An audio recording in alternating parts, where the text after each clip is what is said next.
Traders are still digesting the news that came out from the Fed yesterday. Let's bring in Joe Tegay of Equity Armor Investments. And Joe, how much of the stock market action is still hinged on what's happening in the bond market? Yeah, that's certainly the case. Now, bonds continue to sell off as expectations on the back end of the bond curve that rates will be rising.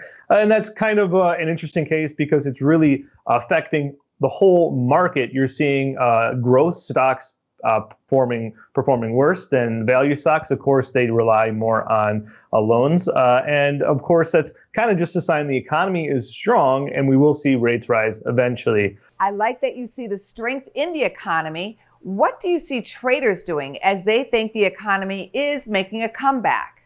Yeah, well, in the bond world, people are getting out of their bonds, putting them more into dividend-paying value stocks. That is the rotation that has been going on for the better part of 2 months now. We're seeing kind of a wash out of the growth names into the value names, and there's good reason for this. Of course, the growth names did very well in the stay-at-home trade, very well in the low interest rate environment. Now, I will caution, though, this reminds me a little bit of 2010, 2011, when the economy started to come out of the Great Recession. People were saying, oh, the Fed is going to raise rates really fast.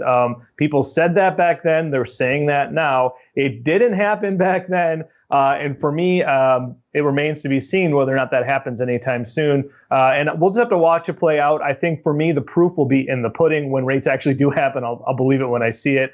For now, I believe it when the Fed says lower for longer.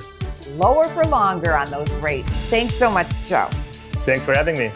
For more Business First AM, check us out on social media. We're on Facebook, YouTube, and Twitter. And go to businessfirstam.com for where to see our show on TV.